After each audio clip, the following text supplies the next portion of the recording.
ခမရတို့ရှင်သန်ခြင်းတွေဒိတ်ပဲဖွင့်ဆိုချက်ဆိုတာကဘလို့မျိုးလဲကိုတအားနဲ့ကိုညီပဲကိုတက်ကြီးသူဆိုမြဲလို့ရိုချိုးခဲ့မင်းမုန်းတဲ့သူတွေကိုမင်းဘက်ပါအောင်လို့တော်ပြီးမသိမ့်သွင်းနဲ့ငါချပြောင်ကြီးခေါ်ပြီးသူတို့ဝါတာလည်းပြောတော့ body shame နဲ့လို့တစ်ခုရလာရင်တိတယ်မေးတာကတော့လာစာပြောက်ရလေလာစာနင်းနေရင်သူတို့သားသမီးနဲ့ရှင်ပြီးတော့ရအောင်ထောက်ပြတယ်အဲ့လိုချိန်ချနေကပ်ပြီးတော့လှ10သိန်းထက်လျှောက်ပြောလိုက်ပြအဲ့ကြမျက်နှာချက်ပြတ်သွားခမရတို့စားတော့ကြုံရင်မောလိုက်တာလူချို့ကဘာကြောင့်မနာလို့စိတ်နဲ့ရှင်တဲ့နေကြလဲချို့ကပညာတွေတက်တာကြီးဘာကြောင့်မြင်မနေမြလဲချို့ကတော့ရေချင်းရှိတယ်ထက်လူကြီးကထင်ချင်နေရပဲဗျအများစုကတော့ပစုံအုံနောက်နဲ့လူချို့အောင်မှာဖင်ကန်နေရပဲကျွန်တော်ခုပြောရရင်မှန်ခမရတို့ကြားပြီးအသေးပေါက်သွားမယ်ပညာတဲ့ဘွဲရဝန်ထမ်းလာစာကတပည့်6ပြားတယ်ဒီတိုင်းဆက်သွားနေရင်တော့ကျွန်တော်တို့ဘွားတော့ဖြစ်တော့တာ right အဲ့တော့ဒီနိုင်ငံမှာဆယ်လီဖြစ်ချင်ဘာမလုပ်နဲ့ခမရတို့ TikTok တာရိုင်း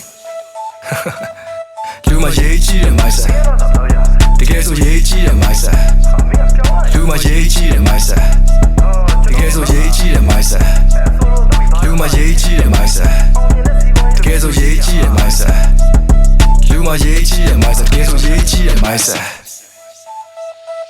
အဓိကပြောချင်တာချို့လူတွေမိုင်းဆက်ကိုပြောင်းတင်တာလို့တင်မဲနေကိုစောင်းတဲ့စံကုန်မြေလေးနဲ့ပေါင်းတင်တာဆိုတယ်ပြန်ပြောလိုက်ရင်လည်းလူကြီးကိုနေရလေမလေးစားလာတယ်ကျုံနာခဲ့ကိုဆိုရင်ခင်ဗျားကိုပြီးကျွေးလာမှာလားကဲကျွေးနိုင်ရင်လည်းစောက်ဖို့ရေးလာပြီးတော့စုံမမနေနဲ့ခင်ဗျားတို့ခေတ်ကတွေးခေါ်တွေဒီခေတ်မှာတစ်စမ်းမှတုံးရပြီမဲ့လေဒီခေတ်ပြက်ထဲမှာလူငယ်ကိုစီတိုင်းကရုံထနေစေပဲအာနာတော့မပြောတာခင်ဗျားတို့ရှေ့မှာတော့ကျုပ်ပြောပြနေတယ်ပြောလို့ချုပ်ကိုမုန်းရင်လည်းစောက်ကျမဆိုင်ဘူးခေတ်ပဲဗျာခင်ဗျားတို့လူငယ်တွေရဲ့အိမ်မက်ကိုဖေးမဘူးတာမျိုးရှိခဲ့လားလူပေါင်းတိုင်ဝမ်ရဲ့စီမင်းစီကန်းတွေကြောင့်ချို့တွေသိမဲ့လားအဲ့လိုစောက်ချုံမျိုးနဲ့ဆိုဒီဗီဒီယိုကြည့်နေဗျာဟာဟုတ်ကြည့်မယ်လေစကြည့်မယ်လေကျွန်တော်သိရချို့လူတွေကိုမျက်ချီကြတော့ကိုမြင်ကြတာကျွန်တော်ပြိတ္တတွေဒီ rap ချင်းကြရင်ကျွန်တော်ကိုညိုညင်သွားမှာအဲ့ညိုညင်တဲ့ချင်းတွေကိုကြောက်ကတကယ်တော့ဆိုချင်လားဗျာဖြည်းဖြည်းနဲ့စောက်တရားလွန်လာလို့နေရဲ့ကိုတင်ပြတာ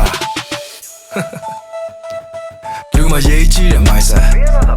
တကယ်ဆိုရေးကြီးတယ်မိုက်ဆန်လူမရေးကြီးတယ်မိုက်ဆန်တကယ်ဆိုရေးကြီးတယ်မိုက်ဆန်လူမရေးကြီးတယ်မိုက်ဆန်တကယ်ဆိုရေးကြီးတယ်မိုက်ဆန်